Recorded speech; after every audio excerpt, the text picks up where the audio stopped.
The first cut came not with words but with silence. It was her birthday morning, and the kitchen should have smelled like pancakes and coffee. The sound of her laughter bouncing off the walls as I fumbled with wrapping paper.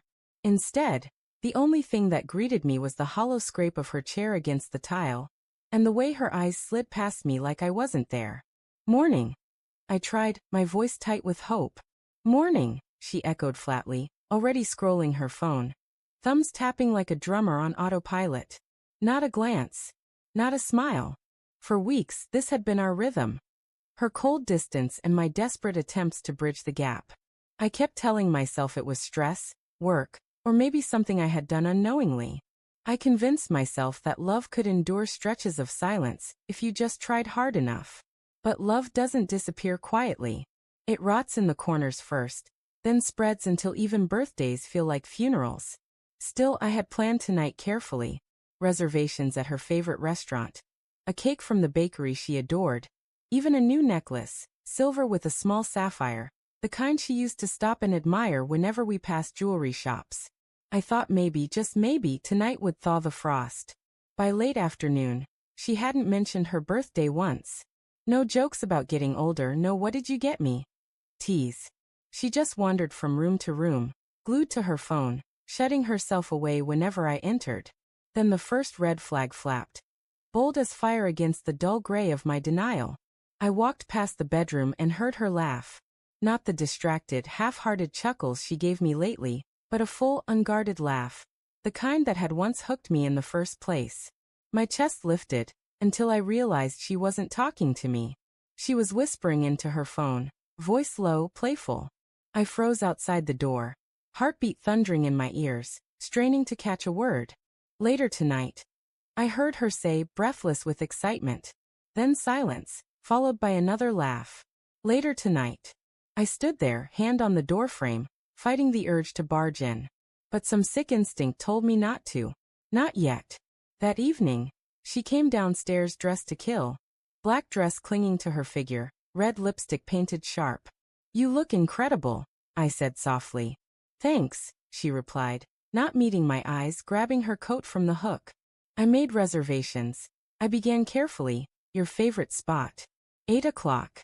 Just us." She hesitated, a flicker in her expression. Guilt, maybe, or annoyance. "I already made plans with friends tonight," she said quickly. "I told you last week."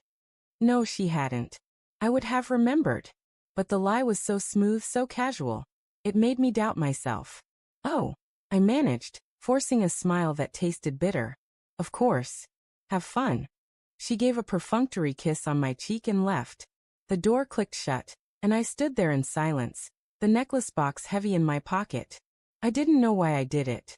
Maybe it was pride, maybe fear, maybe the gnawing suspicion that tonight wasn't about friends at all. But I grabbed my keys and followed her. The restaurant she had supposedly made plans at was packed with couples, soft lights glimmering across wine glasses. I scanned the crowd, searching, but she wasn't there.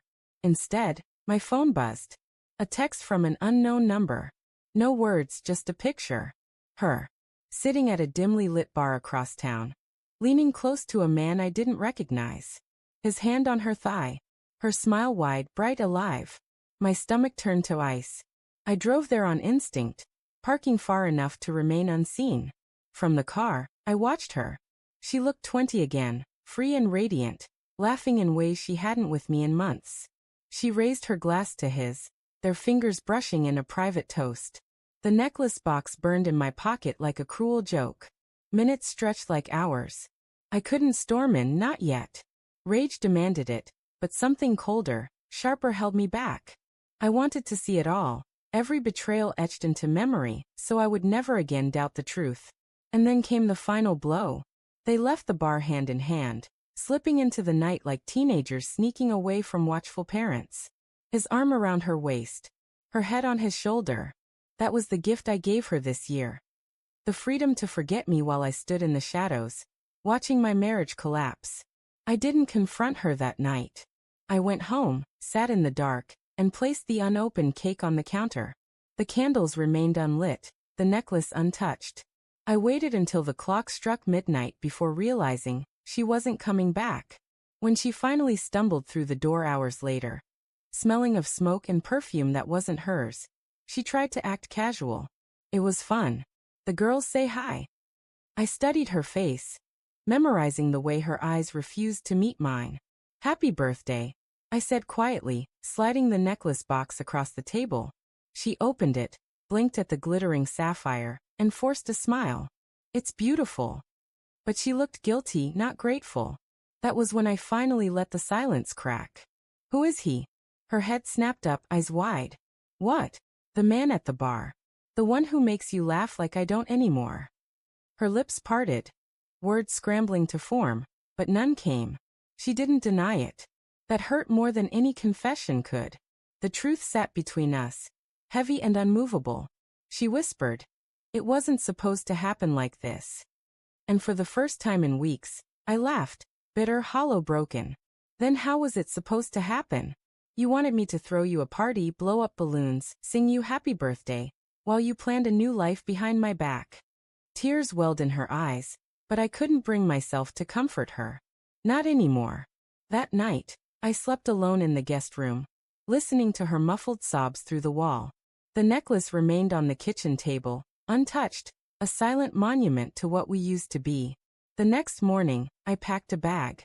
She reached for me as I walked out, but I shook my head. Cold shoulders for weeks, I said, voice steady. And you still expected a celebration. Well, here's your gift. Reality. And with that, I left her behind. Birthday candles unlit, marriage vows broken, love buried under the rubble of betrayal.